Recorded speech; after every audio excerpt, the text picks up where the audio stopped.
ओम शांति। भट्टी का पहला सत्र जिनका था वो अंतिम सत्र में आके पहुँचे हैं। हमारे आदरणीय राजयोगिनी गीता दीदी जी का हम बारंबार स्वागत करते हैं, सत्कार करते हैं, अभिनंदन करते हैं। गीता दीदी गुजरात की धरनी से निकले ईश्वर के अनमोल रतन हैं। आप जब अपनी स्कूल की पढ़ाई पढ़ रहे थे और जब ब्रह्मा बाबा व्यक्त हुए 1969 में, उसी वर्ष आपको ये ईश्वरीय ज्ञान मिला।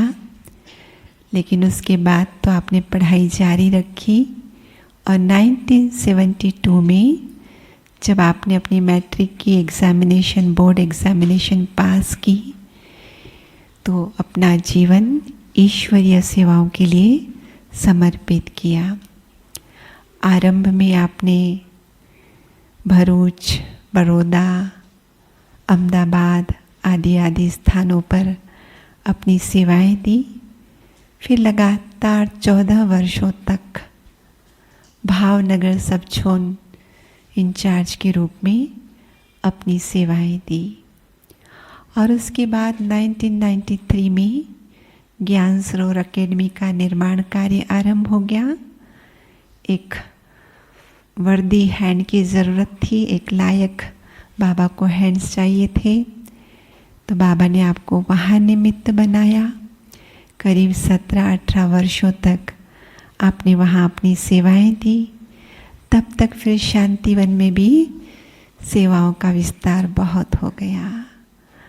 तो फिर 2010-11 में दीदी शांतिवन में रहने लगे और वहीं से अब देश विदेश की सेवाएं देख रहे हैं।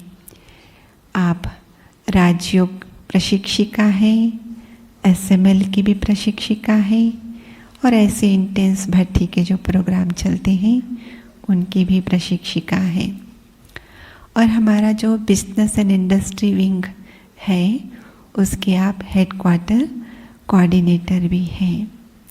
और जैसा आपको हमने टॉपिक दिया है, आप सचमुच उस स्थिति से गुजर रहे हैं।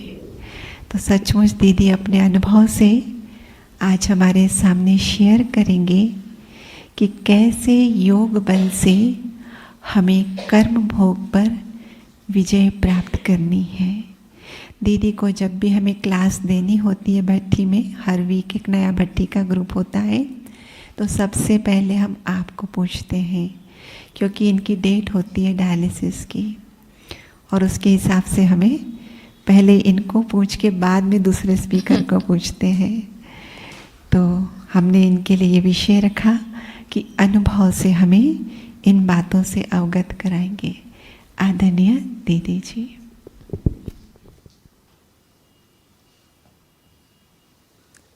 ओम शांति।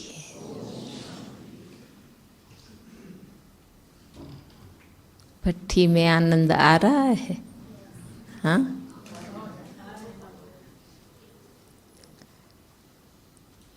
बाबा के घर में, बाबा की याद में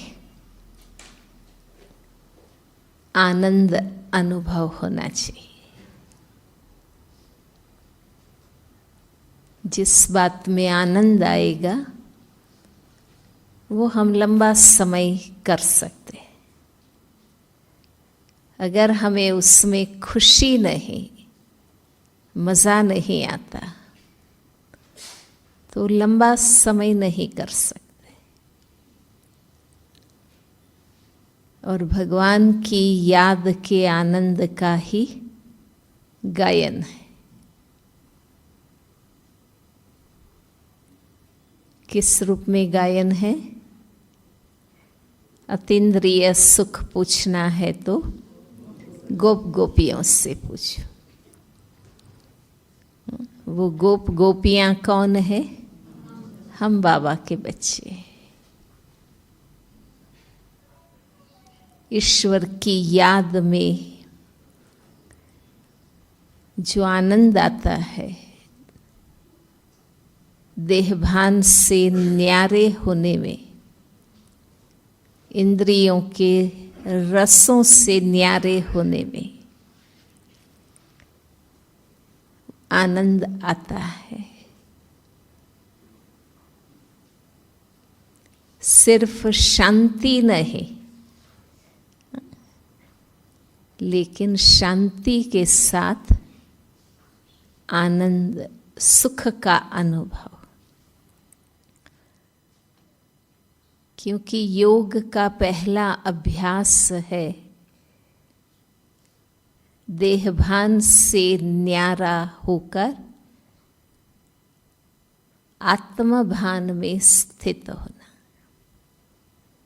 है ना। बाबा की याद, जब हम याद में बैठते हैं तो पहला अभ्यास डिटैचमेंट, न्यारा, अपने आप को देह भान से, दुनिया से, जो भी हमारे जीवन का विस्तार है उससे हम अपने आप को न्यारा करते हैं। बाबा कहते हैं कि एक कछुए में भी अकल है। जब कर्म कार्य करना है तो वो अपनी कर्मेंद्रियों को बाहर निकालता है, विस्तार में जाता है, और कार्य पूरा होते ही समेट कर साइलेंस हो जाता है। तो जब आवश्यक है तो हमें मन और बुद्धि विस्तार में ले जाना है, क्योंकि हम कर्म क्षेत्र पर हैं। हर एक का अपना अपना रोल है, अपनी अपनी जिम्मेवारियां हैं, अपने अपने कार्य हैं। तो जब आवश्यक है तो हम उसमें बुद्धि लगाएं, जिम्मेवारी से कार्य करें। लेकिन कार्य पूरा हो जाए फिर बुद्धि को समेट कर स्वधर्म में स्थित हो जाए, बाबा की याद में बैठ जाए। अनावश्यक बुद्धि नहीं चला, परंतु अपने अपने आप को देखना है, हाँ, कि अनावश्यक बातों में बुद्धि कितनी जाती है। कल कुछ हुआ, आपस में कुछ हुआ, दिन पूरा हो गया, दिन बदल गया, फिर भी वो बातें हम कई बार सोचते रहते हैं। बाबा दादियाँ हमेशा बताती थी कि दिन पूरा हो गया, बात पूरी हो गई, दिन बदल गया, आज भी उनका असर क्यों है? हाँ? बात हो गई, खत्म, पास्ट इज पास्ट। सबक सीख लेना है और आगे बढ़ना है। विस्तार से सार में जाना है। शरीर विस्तार है, आत्मा सार है। डिटैच होना बहुत ज़रूरी है। कई बार हम योग में बैठते हैं, घंटा लाल लाइट में भी बैठे, पर वो बातें छोड़ते नहीं। ये प्रैक्टिस बहुत जरूरी है, न्यारा होना।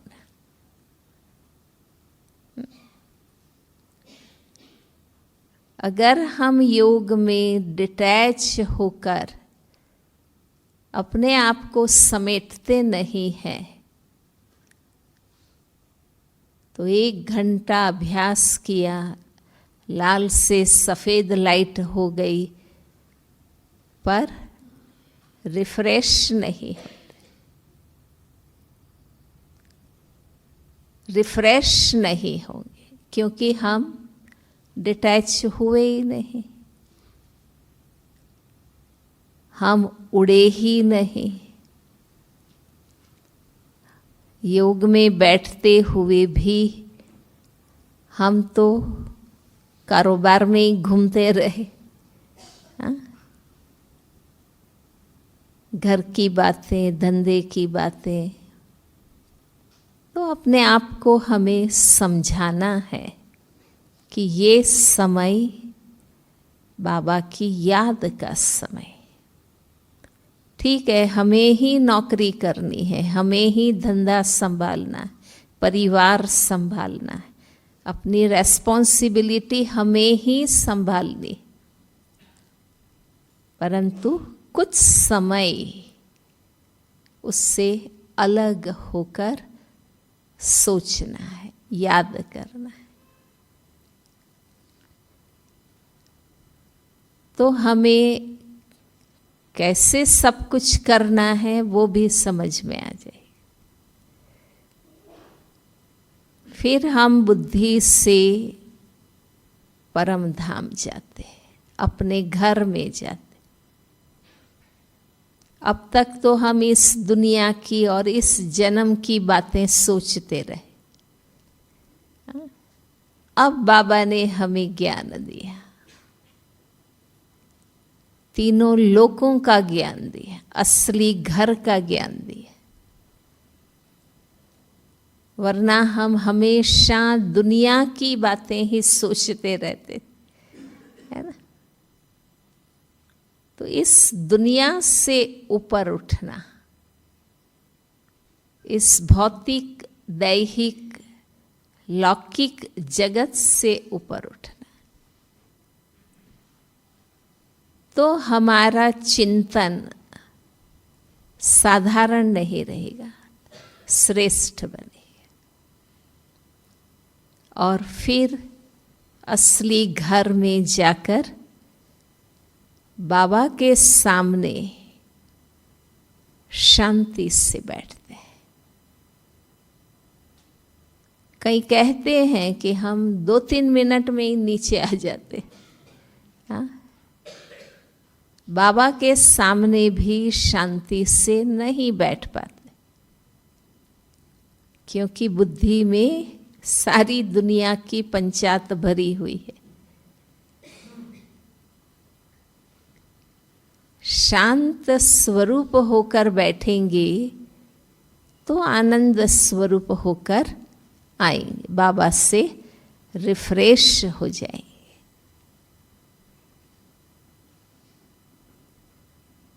ये अभ्यास हमारा क्वालिटी अभ्यास होना चाहिए। एक है क्वांटिटी ऑफ योग, 2 घंटा 4 घंटा किया पर डिटैच नहीं हुए, ऊपर उठे नहीं, बाबा से रिफ्रेश नहीं हुए। इसलिए लाल लाइट से सफ़ेद लाइट होते ही हम हलचल में आ जाते हैं, क्योंकि हम ऊपर गए ही नहीं।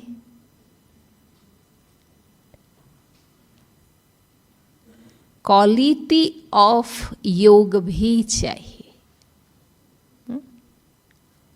बाबा से प्यार है पर योग अभ्यास करते ही नहीं।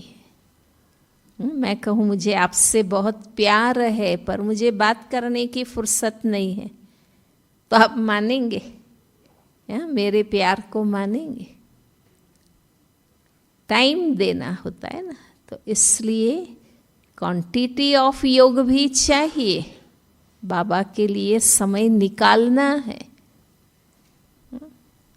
अभी भी 2 मिनट बस बाबा के कमरे में बैठ के फिर चले जाते हैं, नहीं। प्यार है तो हमें बाबा से बात करनी है। और क्वालिटी ऑफ योग कि मैं आपके पास बैठती हूँ पर घड़ी घड़ी मेरा ध्यान दूसरी बातों में जाता है, तो बात करने वाला कहेगा कि भाई ध्यान से सुनो जो मैं बात करता हूँ। आपकी बुद्धि तो इधर उधर जा रही है। अभी हम बैठे हैं तो हम आपस में ध्यान देंगे, तो वो है क्वांटिटी ऑफ योग। दोनों चाहिए। अपने योग अभ्यास को खुद चेक करो। मेरा योग, मेरी तपस्या कैसी है। और आज का ये अभी का जो टॉपिक है, योग बल से कर्म भोग पर विजय। सभी के सामने कोई ना कोई बीमारी है, कोई ना कोई दवाई हम सब खाते हैं। हिसाब किताब है। अच्छे कर्म के अच्छे फल भी जीवन में हम भोगते हैं, और गलत कर्मों के जो हिसाब बनते हैं तो वो भी बीमारियां, विघ्न, मुसीबतें, तकलीफें इस रूप में हम भोगते हैं। हम कर्म क्षेत्र पर हैं। आत्मा शरीर धारण करने के बाद एक क्षण भी कर्म किए बिगर नहीं रह सकते, क्योंकि है ही कर्म क्षेत्र। जैसे ही शरीर रूपी ऑर्गन्स मिलते हैं, हम कर्म करते हैं। कहीं कहते हैं ना, हम कर्म सन्यासी है, हम सब कुछ छोड़ के जंगल में जाते हैं। कर्म सन्यासी तो ऐसे ही करते हैं। हम कर्म सन्यासी है, ऐसे वो कहते हैं। परंतु कर्म तो होते ही हैं। व्यक्ति जंगल में चला गया, परिवार छोड़ दिया, नौकरी धंधा छोड़ दिया, पर आँखों से देखना, बोलना, श्वास लेना, सोचना, ये भी तो कर्म है। इसलिए, और कर्म ही हमारे सुख दुख का आधार है। एक कॉमन कर्म फिलॉसॉफी हम सभी जानते हैं कि अच्छे कर्मों का फल अच्छा है, बुरे कर्मों का फल बुरा है। जो कर्म हम करते हैं उसका फल कर्ता को ही भोगना। भारतवासी सभी इस ज्ञान को जानते हैं। इसलिए अगर हमें सदा काल का सुख पाना है तो क्या करना होगा? हर कर्म को श्रेष्ठ बनाना होगा। हर कर्म को श्रेष्ठ बनाना होगा। इस बात को हमें ध्यान में रखना है। पर 63 जन्म जब ज्ञान नहीं होता है, योग कर्म से अलग हो जाता है ना? योग कर्म से अलग हो गया, इसलिए कर्म विकर्म बन गए। दुख शांति के फल खाने लगे हम। अब बाबा ने हम बच्चों को पूरा कर्म फिलॉसफी का ज्ञान दिया है। अब हम लक्ष्य रखते हैं कि मुझे अब कोई व्यर्थ कर्म नहीं करना है, पाप कर्म नहीं करना है, मुझे नए हिसाब नहीं बनाने। मुझे सत्कर्म हम करना है। अपनी मुझ आत्मा की, मुझे अपनी शुद्ध सत्य स्थिति में स्थित होकर बाबा की याद में, बाबा की श्रीमत पर हर कर्म करना। दूसरी बात, कर्म जो हम करते हैं उनके अच्छे या बुरे फल हमें ही भुगतने होते। बाबा भी माफ नहीं कर सकते। अक्सर जब भी कोई दुख आता है, अपने आप को सुधारने के बजाय इंसान भगवान को कहने लगता है मुझे माफ करो, छुड़ाओ, परंतु जो किया वो हिसाब हमें ही भुगतना है। हाँ, भगवान सत्कर्म कैसे करें वो ज्ञान देता है। पाप कर्म कैसे भस्म हो वो योग सिखाता है। पर करना तो हमें ही होगा वो पुरुषार्थ। एक किसान जमीन में बीज बोता है, खाद डालता है, धूप पानी मिले वो ध्यान देता है, पर उस बीज से अंकुरित होना वो किसका काम है? बीज का है।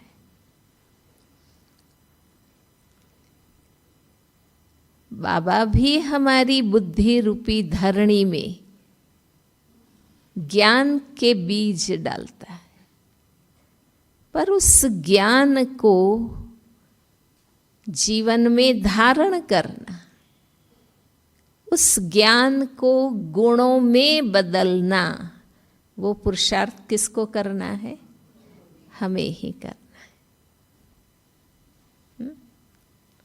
वो हमारा पुरुषार्थ है। और जब उस ज्ञान के बीज को हम धारण करते हैं, हर परिस्थिति के लिए बाबा ने ज्ञान दिया है ना, उस समय हम बाबा के ज्ञान को धारण करने की हिम्मत करते हैं तो अपने आप हमें गुण और शक्ति मिलते हैं। सिर्फ बाबा को नहीं कहना है बाबा मदद करो, बाबा मदद करो। बाबा तो ऑलरेडी मदद में आए ही है ना। हर बात का सही ज्ञान वो हमें दे रहे। तो समय परिस्थिति विघ्न अनुसार जो ज्ञान बाबा ने दिया है, श्रीमत बाबा ने दी है, मुझे उसको धारण करना है। वो एक हिम्मत का कदम उठाने से अपने आप और मदद बाबा की हमें मिल जाती है। देखो, कहते हैं ना कि भाई कलयुग देखना है तो कहाँ दिखता है?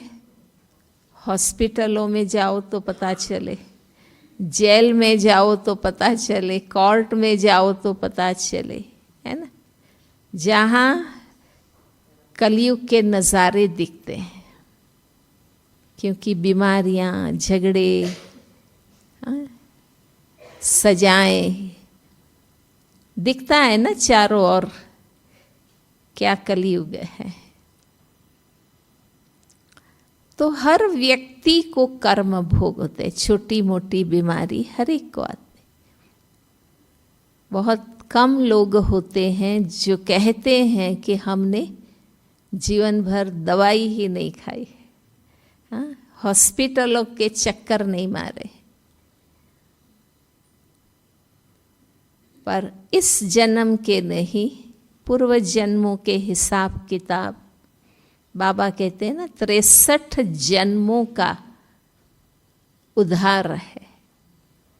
तो 63 जन्मों के विकर्मों का उद्धार चुकाना है और 21 जन्मों के लिए सत्कर्मों का हिसाब जमा करना। संगम युग में ये बहुत बड़ा समय है, कारोबार है कि 63 जन्मों का उद्धार चुका है।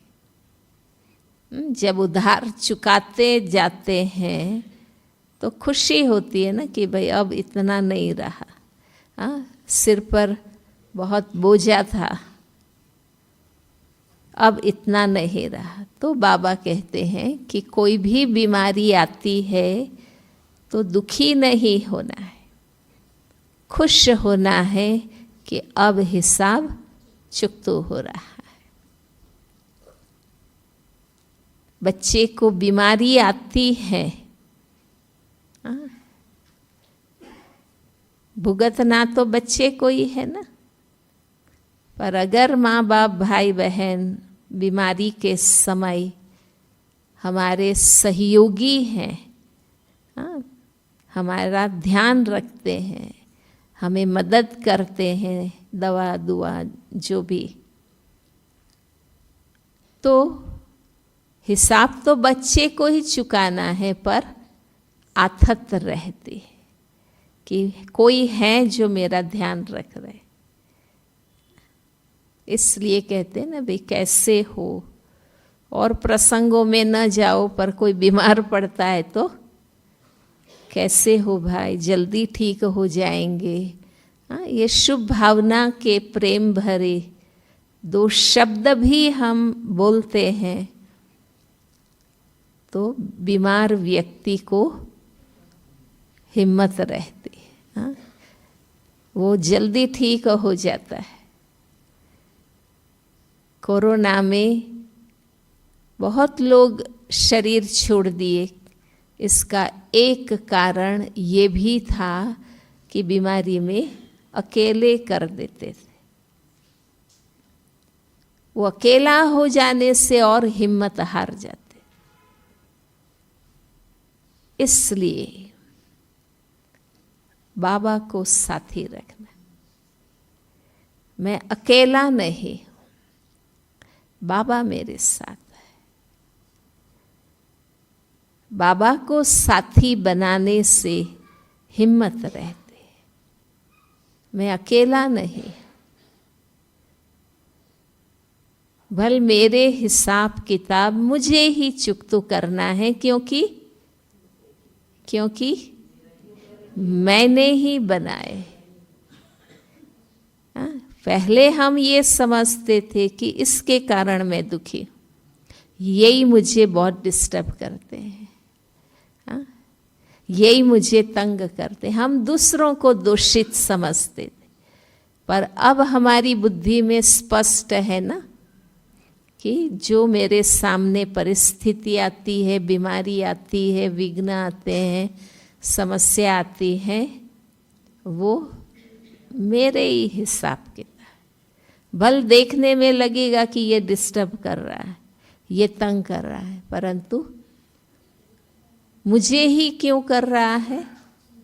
मेरे हिसाब है कोई इनके साथ। सुख का कोई लेन देन का हिसाब है नहीं, दुख का कोई हिसाब बना हुआ है, इसलिए ये मेरे सामने आ रहा है।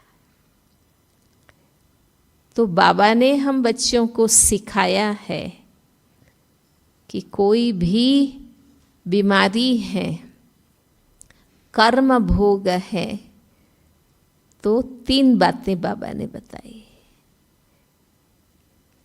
दवा करो, शरीर के लिए दवाई चाहिए, दवा करो,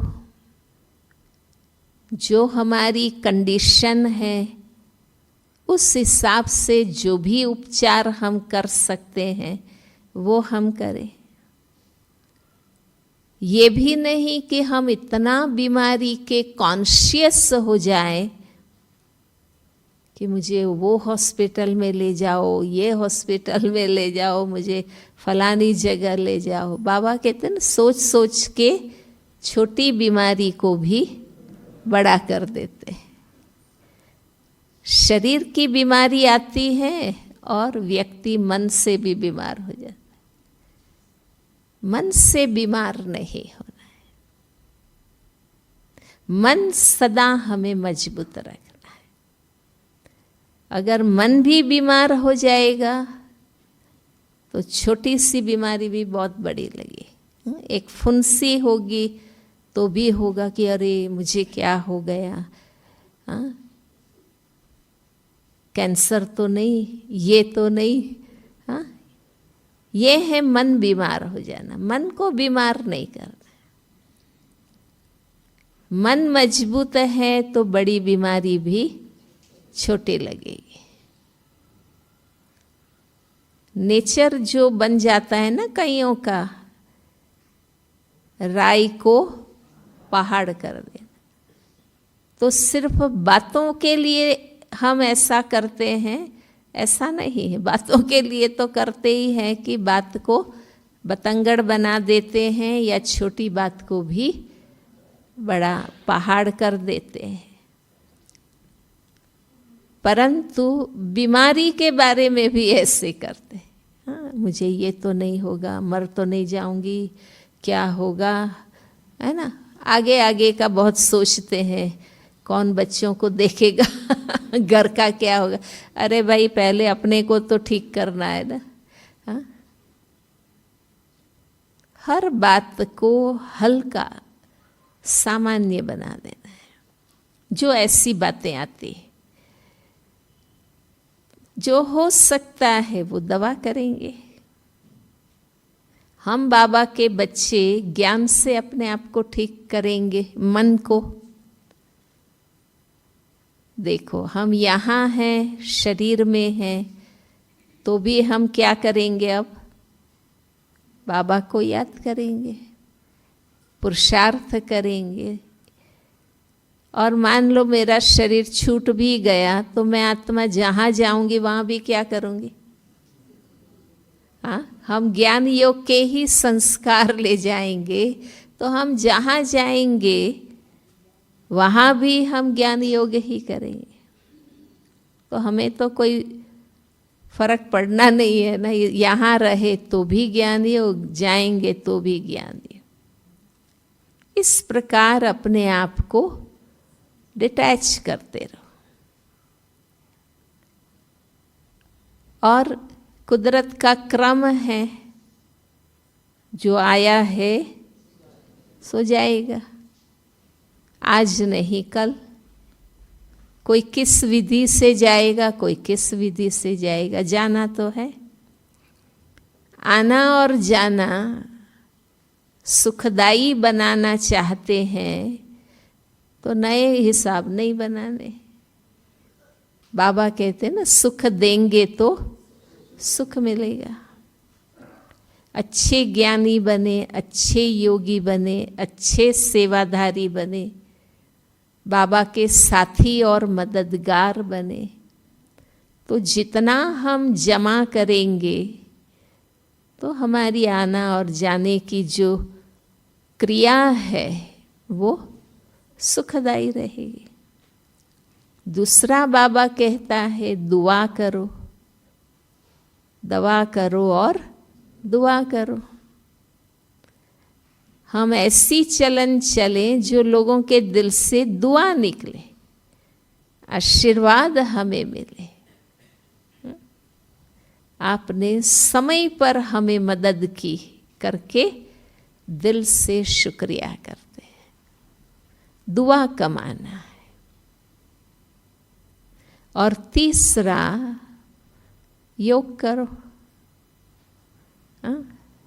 योग से हिसाब चुकते होते हैं, मन ठीक रहता है, हिम्मत रहती है, तो योग करो। बाबा ने तो ये 3 चीजें हम बच्चों को सिखाई। तो कोई भी बीमारी आती है, जो बहन ने कहा कि मुझे मैं 16 वर्ष की बाबा के घर में आई और 66 वर्ष की हुई। बाबा के यज्ञ में बहुत सुख मिला, बहुत सेवा अच्छी रीति की, योग अभ्यास भी बहुत अच्छा किया। अब इस वर्ष ये 2020 दिसंबर में अचानक, क्योंकि खुद के प्रति ध्यान ही नहीं दिया, अचानक क्यों कहे, पर बाबा सेवा पुरुषार्थ प्रति विशेष ध्यान दिया। तो दोनों किडनी बीपी की दवाइयों से और इस प्रकार लगभग 40 साल से दवाई लेते तो वो सिकुड़ गए, इसलिए क्रिएटिनाइन बढ़ गया अचानक, तो बहुत कम काम करने लगी, तो डायलिसिस पर जाना पड़ा। लेकिन मैंने इस बात का कोई प्रभाव अपनी स्थिति पर नहीं लिया, क्योंकि बाबा का ज्ञान है कि चलो भाई कोई ना कोई हिसाब तो आना ही है। शरीर के अंदर से जाने का कोई तो कारण बनेगा ना। किसी को हार्ट अटैक होता है, किसी को कैंसर होता है, किसी को कुछ होता है, कोई तो कारण बनना ही है, तो बना। तो दुखी नहीं हो गया और डायलिसिस पर आ गए। पर लक्ष्य यही है कि बाबा जीना है तो मुझे सेवा करनी, जीना है तो पुरुषार्थ करना है और सेवा करनी। इसलिए उपचार भी चलता रहता है और बाबा का कार्य भी होता रहता है। अवस्था बिगाड़ने से तो कोई फायदा ही नहीं है। अवस्था अच्छी है, ज्ञान युक्त है, योग युक्त है, तो शरीर के हिसाब किताब भी हिम्मत से हम चुका सकते। तो योग बल क्या चीज है? योग हम करते हैं, पर योग से आत्मा स्थिति शक्तिशाली बने, सिर्फ स्मृति नहीं, स्थिति मेरी, मैं ज्ञान का स्वरूप बनूं, वो है योग बल। स्मृति और स्थिति की शक्ति, वो है योग बल। सदा यथार्थ स्मृति बाबा ने जो बताई है, रोज मुरली में बाबा बताए थे, तुम्हें ये नशा होना चाहिए, ये स्मृति रखनी है। तो जितना ज्ञान युक्त मनोस्थिति है और योगिक अवस्था है, तो हमें कोई नेगेटिव विचार भी नहीं आएंगे, मन कमजोर भी नहीं होगा, है ना। और आप हिसाब किताब चुकाते हुए अपनी अवस्था अच्छी रखेंगे और हिसाब भी चुकता होता जाएगा।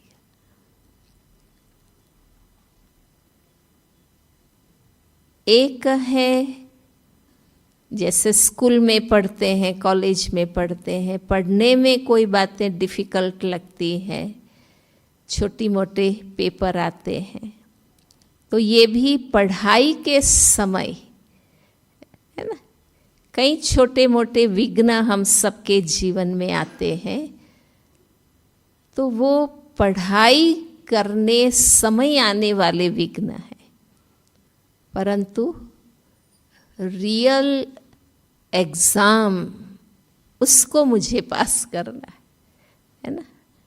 एग्ज़ाम के समय पता चलता है कि पढ़ाई कैसी की है ना।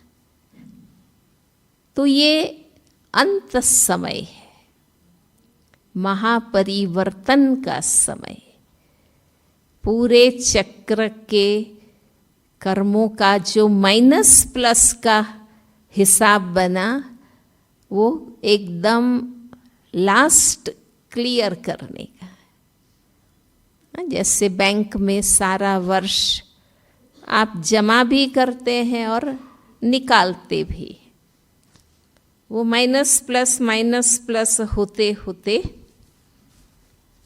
हिसाब बैक फॉरवर्ड होता रहता है। पर मार्च एंड में क्या होता है? Final clearance. तो संगम युग का समय, अभी जो कल्प के अंत का समय है, वो फाइनल क्लियरेंस का है। पूरा हिसाब क्लियर करके जाना। हर जन्म के बाद तो हिसाब बैक फॉरवर्ड होता रहा, पर अब क्लियर। तो बाबा कहते हैं या योग बल से चुकाओ और नहीं तो सजा के रूप में। अच्छा है यहाँ ही चुक्त हो जाए, बाबा के सामने हिसाब चुकाना न पड़े। हमने बाबा के नाम पर कितनी सुख और सुविधाएं ली है। बाबा के सामने हम सजा खाएं, वो तो शोभा नहीं देता है। तो अच्छा है कि छोटी मोटी जो भी बीमारियां आती है, वो हिसाब हम यहाँ ही चुकता करें। उस समय मन को ढीला नहीं करना है। कोरोना में घबरा गए थे? हाँ, सच बताओ। अंदर अंदर डर लगता, हाँ क्या होगा। ज्ञानी बाबा के बच्चे हैं, पक्के और सच्चे बच्चे हैं, तो डरने की बात नहीं। हाँ, सावधानियां हम रखेंगे। हम जीना चाहते हैं क्योंकि हम योग करना चाहते हैं, हम भगवान के साथ रहना चाहते हैं, हम भगवान का कार्य करना चाहते हैं। तो घबरा नहीं जाना है, चिंतित नहीं हो जाना है। दुनिया में देखो, ज्ञान नहीं था तो बेचारे कितने घबरा गए, क्योंकि उनको तो शांति से बैठने का अभ्यास ही नहीं। हाँ, कुछ भी काम नहीं होगा, फ्री हैं तो कहेंगे मैं चक्कर मार के आता हूँ। उनको घर में शांति से बैठने का अभ्यास ही नहीं। हाँ, कोई काम ना हो तो क्या करना है वो जानते ही नहीं। हाँ, हमें तो कामकाज पूरा हो जाए तो हमें तो अच्छा लगता है, चलो बाबा की मुरली पढ़ें, योग करें, किसी को ज्ञान दे, है ना। उन लोगों को तो अभ्यास ही नहीं है कि फ्री हो तो क्या करें। हाँ? एक लेडी डॉक्टर थी, वो प्रेग्नेंट हुई, तो एज अ डॉक्टर उसने सब मन में क्लियर कर दिया कि मेरा जो बच्चा पैदा होगा, अगर उसको जुकाम होगा तो मैं ये दवा दूंगी, बुखार होगा तो ये दवा दूंगी, पेट का प्रॉब्लम होगा, सब अपनी बुद्धि में स्पष्ट। अब बच्चा तो अच्छा पैदा हुआ, तंदुरुस्त पैदा हुआ। अब उसका तो ज्ञान ही नहीं कि तंदुरुस्त बच्चे को मुझे क्या करना है, कैसे उनको और आगे स्वस्थ बनाना है ना। हम बच्चों को वो ज्ञान है कि कोई ना हो तो कैसे याद में रहना है, कोई बीमारी हो तो क्या करना है, बाबा को याद करना है, अपने आप को और योगी कैसे बनाना है, समय कैसे मुझे सफल, हमें तो ये ज्ञान है ना। बाबा ने हमें ये सिखाया कि और हम तंदुरुस्त स्वस्थ कैसे बने, अपना टाइम कैसे सफल करें। तो कोरोना में हर एक ने अपना निरीक्षण किया होगा। वैसे तो भी टाइम नहीं है, टाइम नहीं है। क्लास पूरा होता है, सब भागते हैं, नौकरी पर जाना है, घर जाना है, ये काम है ना। ड्रामा ने अचानक इतना टाइम दे दिया, अब क्या करना है। अचानक इतना टाइम दे दिया। बाबा तो हमेशा कहते हैं सेवा करो, पुरुषार्थ करो, करते भी हैं हम, पर बाबा प्यार से कहते हैं, हमें चलाते हैं, इसलिए हम थोड़ा नाज नखरे से भी चलते हैं। कुछ मानते हैं, कुछ नहीं मानते हैं, है ना, अलबेले हो जाते हैं। पर ड्रामा के आगे तो किसी की चली नहीं। हाँ? घर में 4 दिन नहीं रहने वाले हमारे भाई, व्यापारी, नौकरी वाले, कंपलसरी रहे ना घर में। हाँ? तो टाइम ही टाइम, पर योग न लगे। हाँ, और अब फुर्सत ही फुर्सत, पर योग ना हो, एकाग्र ना हो पाए। हाँ, कभी हम बोर ना हो जाए, मूड ऑफ ना हो जाए। इतना टाइम मिला, उसमें हमें क्या करना है? तो जिसको अपनी स्व उन्नति में रुचि, मुरली की पढ़ाई में रुचि, बाबा की याद की रुचि, उनके तो समय सफल हुए। एक ने लिखा था कि बाहर नहीं जाना है ना, भीतर तो जा सकते हैं ना। पर वो भीतर जाने का अभ्यास हो तो जावे ना। हाँ? अंतर्मुखी रहने का, स्वदर्शन करने का, बाबा से बात करने का, तो हमारा वो समय सफल हो गया। अक्सर हम कहते फुर्सत ही नहीं मिलती, मुरली पढ़ने का बहुत ये है, अध्ययन करने का, पर टाइम ही नहीं है। तो ड्रामा ने कंपलसरी ऐसी परिस्थिति लाई, मीन्स जबरदस्ती भी बाबा हमें संपूर्ण बनाना चाहते। जबरदस्ती भी बाबा ने ये पुरुषार्थ का टाइम दिया, ताकि हम बच्चे ये ना कहे कि हमें टाइम नहीं मिला था। हाँ, हमारी सेंटर की बहनें भी सेवा में, ईश्वरीय परिवार के सेलिब्रेशंस में, कारोबार में, इधर जाना उधर जाना, इतने भाई बहनें, उनको भी नहीं था, तो सबको टाइम मिल गया। अब कोई बाबा को नहीं कह सकता कि हमें टाइम नहीं मिला। हमें इससे जागना है। अब कभी भी हमें ये नहीं कहना है कि हमें टाइम नहीं है, हमें खुद को टाइम देना ही है। तो अगर हमें जिगरी इस टाइम को सफल किया, तो आगे के लिए आपको अब एक कला आ गई कि अकेले हो तो भी पुरुषार्थ कर सकते हैं। बहुत घर में काफ़ी लोग हैं, उसमें भी हम पुरुषार्थ कर सकते हैं, क्योंकि ये तो स्थिति की बात है ना। अब जो बाबा कहते हैं उसमें कोई ज़्यादा समय देने की बात नहीं है। सत्य तो मिल चुका है, ज्ञान तो मिल चुका है ना। अब है उस अनुसार मन वचन कर्म रखना। बाबा ने लाइफस्टाइल बता दी कि ज्ञानी तू आत्मा, योगी तू आत्मा को हर परिस्थिति में कैसे जीना है, कैसे स्थिति रखनी,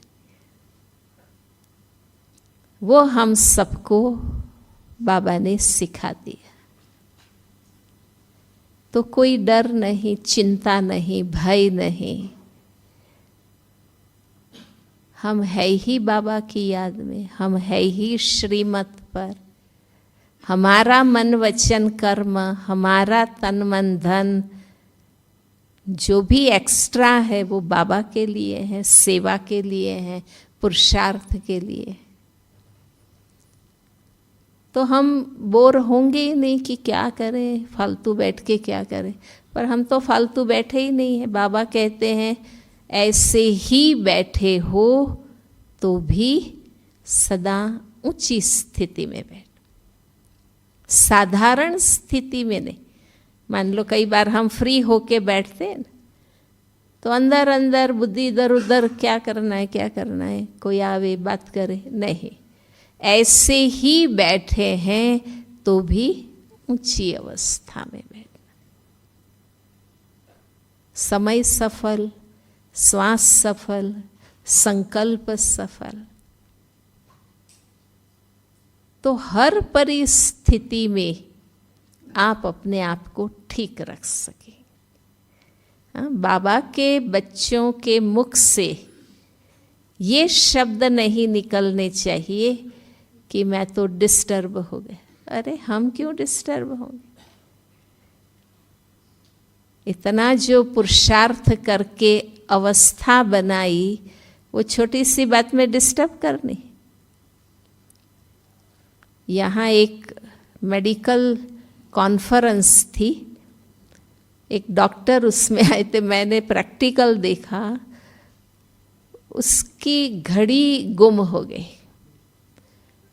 जो मेहमान ठहरे थे, उस बिल्डिंग में वो ठहरे थे, और उनकी घड़ी गुम हो गई। अब यहाँ कोई चोरी करने वाले तो है नहीं, कोई लेबर भी ऐसे नहीं है। अब मेहमान जो आए उसमें से ही किसी ने चोरी की। फिर जब वो इतना डिस्टर्ब हो गया है कि मेरी शादी पर मेरे ससुर ने मुझे दी थी, और इतना डिस्टर्ब, दादी ने उससे भी अच्छी, बहुत अच्छी घड़ी दादी ने उनको दी, तो भी डिस्टर्ब। तो मुझे हुआ कि एक घड़ी के पीछे इतना बड़ा डॉक्टर, ऐसी अवस्था हो जाती है। यहाँ तो हम ड्रामा, चलो भाई, हम अपना प्रयास करते हैं कि चीज़ ढूंढे, हमारी खोए नहीं, वो सावधानी रखे, पर अवस्था बिगाड़ के क्या होना है ना? जो गया वो गया। तो बाबा का ज्ञान हमें ये सिखाता है। बाबा कहता है ना कि श्वास जाए पर खुशी न जाए। फिर वो बीमारी की परिस्थिति हो कि कोई आर्थिक नुकसान, देखो कितनों के नौकरी धंधे भी चले गए ना, पर हिम्मत रखेंगे तो अपने आप वापस आता ही है ना। जैसे कहीं कहते हैं ना कि सुनामी हुए, अर्थक्वेक हुए, है ना, ऐसे बड़े बड़े जो डिजास्टर आते हैं, तो उस समय कैसा सब कुछ बह जाता है, टूट के धरती में दब जाता है। तो उस समय कई कहते हैं कि भाई बाबा तो सिर्फ ज्ञान देते हैं, थोड़ा कुछ धन भी दे दे हाँ, कुछ साधन भी दे दे, जमीन दे दे। परंतु उस समय आप देखो, ज्ञान ही मदद करता है। तब आप हिम्मत रख पाते हैं, स्वस्थ रह पाते हैं, और फिर से उठ जाते हैं, उग जाते हैं। तो मोस्ट इम्पॉर्टेंट, मोस्ट पावरफुल जो समझ बाबा देता है, दिव्य बुद्धि बाबा देता है, जो और कोई नहीं देख सकता है। हम जीरो होकर के वापस उस समय हीरो बन जाते बाबा के ज्ञान की समझ से। इसलिए दिव्य बुद्धि से अपने आप को संपन्न करना है। ज्ञान से जो सबक हम सीखते हैं वो है दिव्य बुद्धि। वो दिव्य बुद्धि सदा रहे हमारे, तो हम अपने आप को कैसी भी परिस्थिति से जगा सकते हैं। हम माउंट आबू ऊपर आते हैं, सब आप भी आते हैं, तो पहाड़ों के बीच कैसे वो वृक्ष उग के निकल आता है।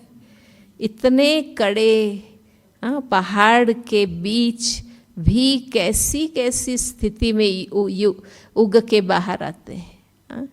एक प्रकृति में भी ये शक्ति है, कैसी भी विपरीत परिस्थिति में भी वो उग के बाहर आते हैं।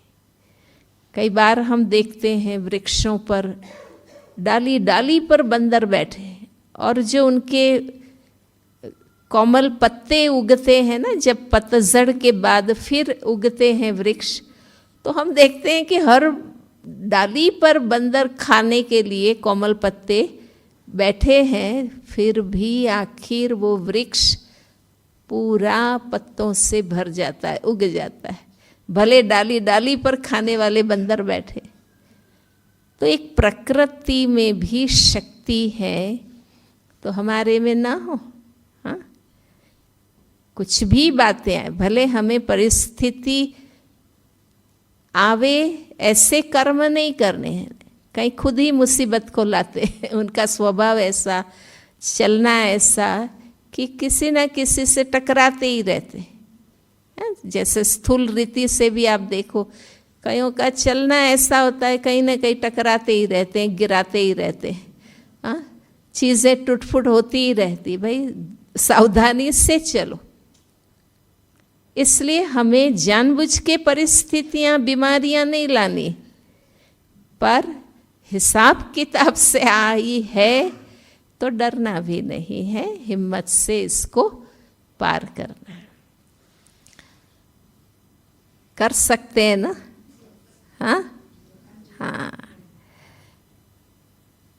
तो चलो बाबा की याद में बैठेंगे। थोड़ा सब खड़े हो जाओ, कब से बैठे हैं ना। हाँ, अपने हाथ पांव स्ट्रेच करो, खींचो ऊपर।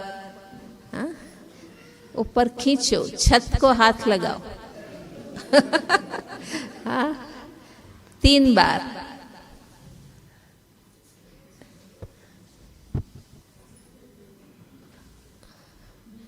तीसरा करो। हाँ, पाँव भी स्ट्रेच करो, हाथ भी ऐसे खींचो, पाँव भी ऐसे। हाँ हाँ, कमर ठीक करो, ऐसे ऐसे।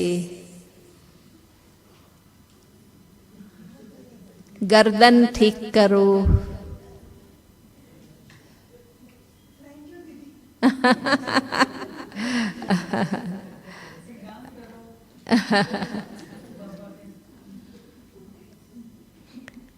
अब हल्के हल्के जंप लगाओ, हल्के हल्के, शरीर देख के लगाना। हाँ, देखो सब कठपुतली बन गए।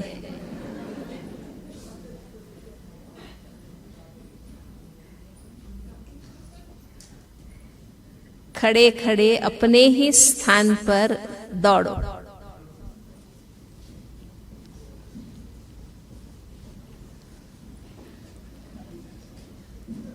अब 2-2 की जोड़ी बन जाओ और आमने सामने खड़े हो जाओ।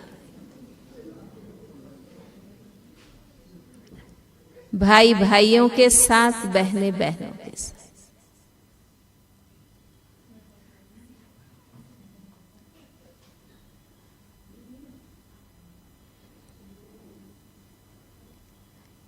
हैंडशेक करिए।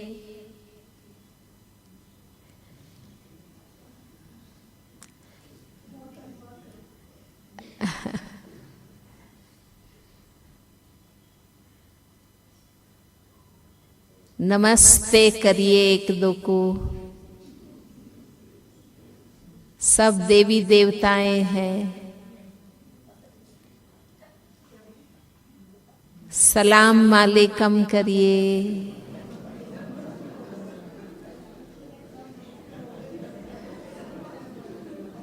ओम शांति कहिए। ऐसे नहीं, अपने पार्टनर को कहिए ओम शांति। मुस्कराइए 1-2 के सामने।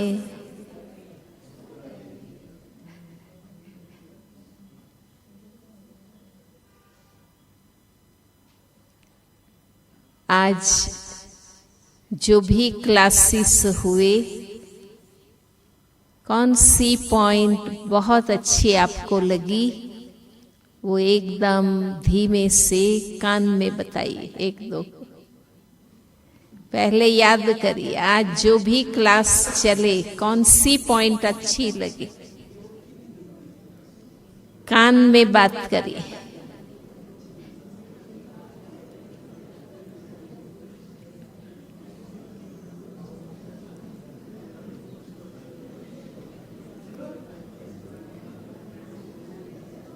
दोनों ने बताया एक दो को। चलो बाबा के सामने हो जाइए। 3 अभ्यास खड़े होकर करेंगे। जिनको तकलीफ हो जब चाहे वो बैठ जाए। लाल लाइट कर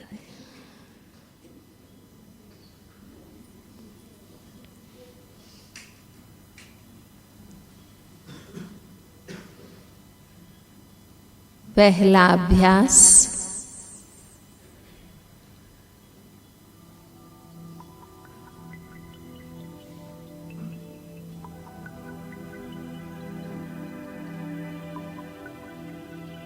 मैं आत्मा अजर अमर अविनाशी,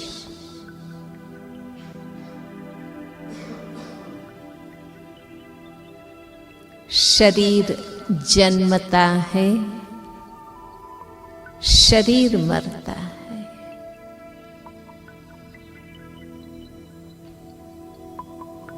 जैसी मैं आत्मा वैसा मेरा शरीर।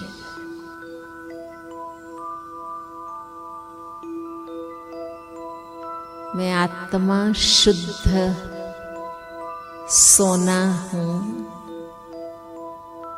तो शरीर गहना भी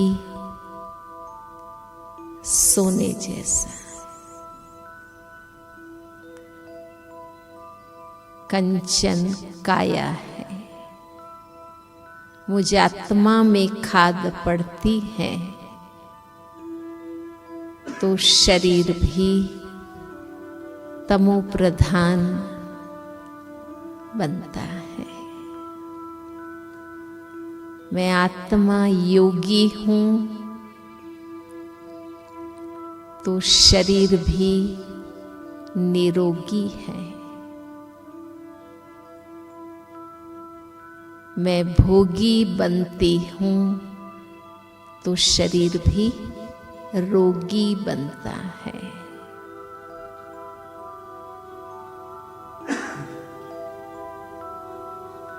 मैं आत्मा मुझे बाबा क्योर कर रहा है।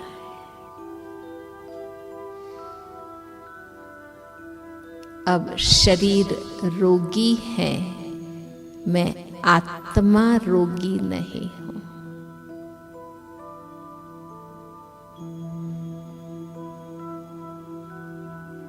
राइट साइड घूम जाए।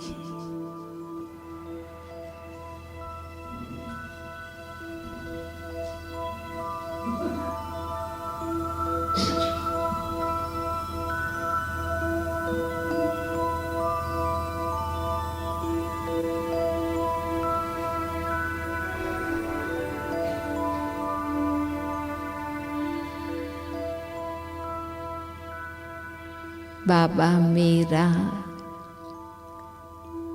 सुप्रीम सर्जन है।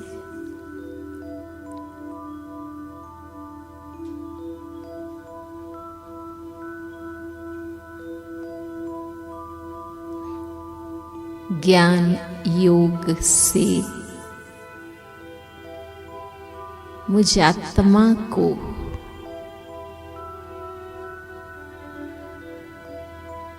पवित्र निर्विकारी बनाते हैं।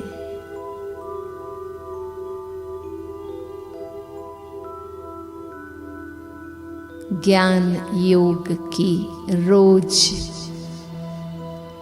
मलम पट्टी करते हैं।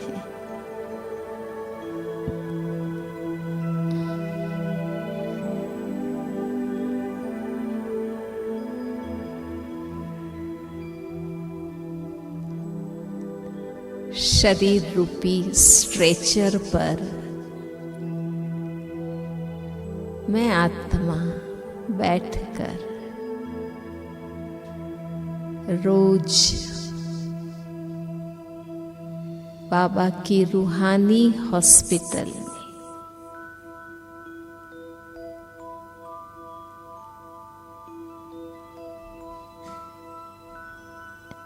उपचार कराने में आती हूँ।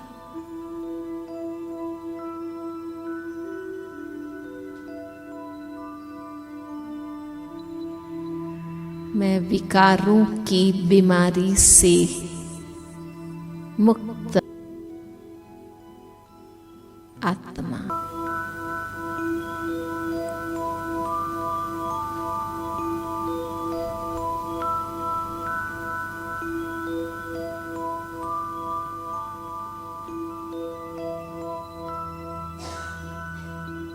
मुझे पूर्ण पावन बनना है,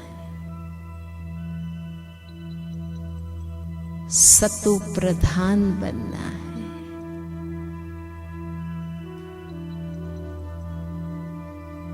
बाबा से पूरा वर्षा लेना है।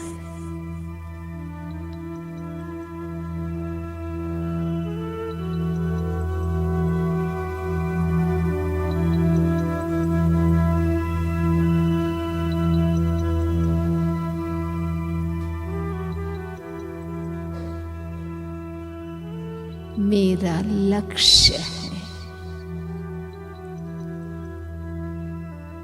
बाप समान बनना। बाप देहभान के कारण दुनिया के विस्तार में चले गए।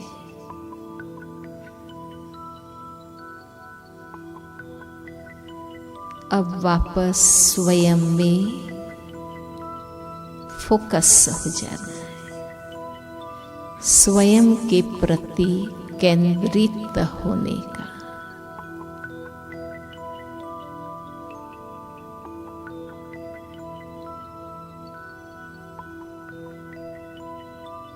ये समय है बैक टू होम, वापस घर जाने का।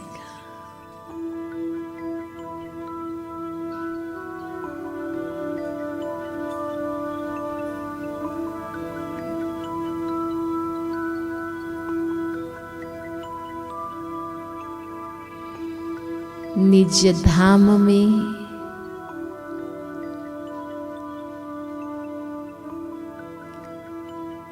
स्वयं के निज गुणों में स्थित हो जाएंगे।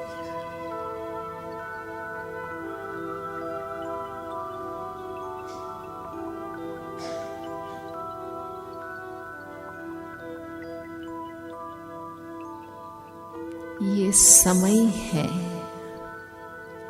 बैक टू सोर्स, बाबा की तरफ जाने का।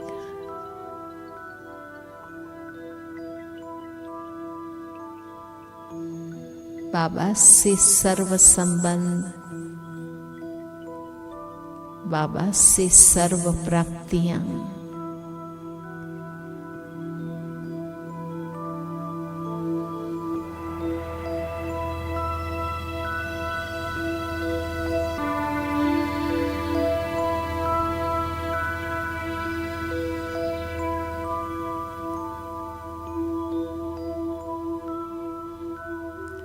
बाबा मेरा सर्वस्व है।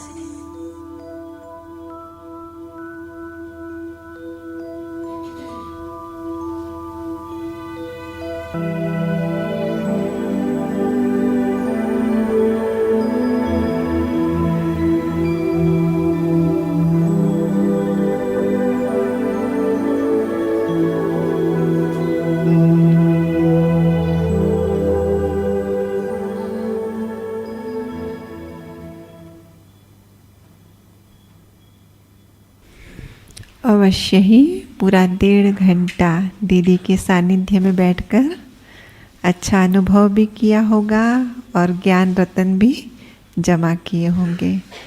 दीदी का एक हाथ हिलाकर धन्यवाद करते हैं, शुक्रिया करते हैं, आभार मानते हैं।